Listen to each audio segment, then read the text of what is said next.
The Valentine AT is a Tier 3 British nuclear missile launcher that is usually forgotten or left as a joke. If you are one of the people who used your free XP to skip this tank, you are an idiot.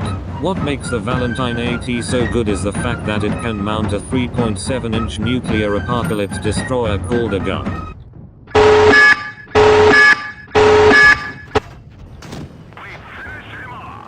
On PC this gun can be mounted on the Cruiser too, which is not in Blitz yet, so the Valentine AT will have to do. People say this tank is bad because it is slow, has easy weak spots, and an incredibly long reloading time on the nuclear missile. And for the first time in history, they are right. Almost. The Valentine that is not bad. It is very challenging to play, but very rewarding as well. This tank is basically a Tier 3 Death Star. It has no turret. Instead it has a weak as shit gun shield which serves as its primary weak spot. Some people say that the T-82 is better than the Valentine because it is fast, but being and having a death gun is pretty fucking useless when you don't have a turret. Unlike the T-82, your missile silo has a lot of armor on its hull, being built off the A9 Valentine's chassis at a tier lower, which is a bonus and can frequently bring some frustrating bounces.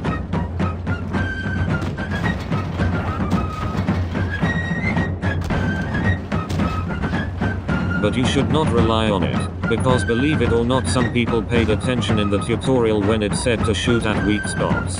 You camp in bush, carefully set up your shot, fire, and then pull back behind cover while you reload. You have pretty decent penetration on your high explosive rounds, and you can penetrate most tanks you meet, provided you aim at their weak spots. Your nuclear warheads take a while to reload, so you must make sure every shot counts. Your accuracy is also not the best, so don't try to snapshot anything, because you will miss, and then you will get rushed and die. Your missiles are also very slow, so make sure your target will not move when you fire. If something with armor shows up, you load a skill round, and penetrate them for half their HP. Prior to update 3.7, you could one-shot tier 3 tanks, but Wargaming decided to buff the HP of low-tier tanks for some reason. So now they will just barely survive unless they are already hurt, but that means relying on your idiot teammates. If you are top tier, you load ballistic missiles and rain hell on the front lines, one-shotting everything in front of you, pulling back to reload. Low tier idiots don't know how to deal with you, and generally have poor armor, allowing you to one-shot them, or deal massive damage. If you are balls deep at bottom tier, you camp at the back, carefully taking your shots when you have a clear shot. Your shells still deal a large amount of damage when they don't penetrate, so you can use this to distract enemy tanks and allow your teammates time to work out weak spots and formulate a plan of attack.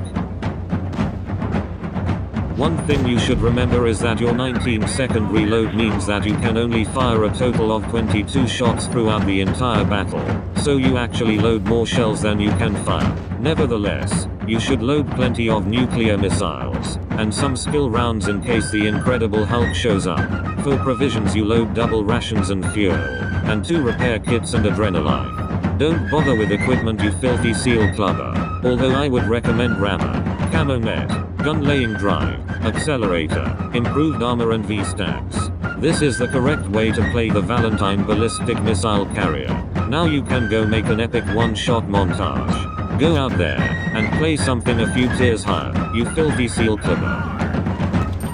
Thank you for watching, you cheeky scrublord. If you like this video, you can subscribe and go watch my other stuff. I make Unicum guides every week, on top of my other stuff. If you know someone who might like my videos, you can share this video with them. And follow me on Twitter if you want. Whatever floats your goat, mate.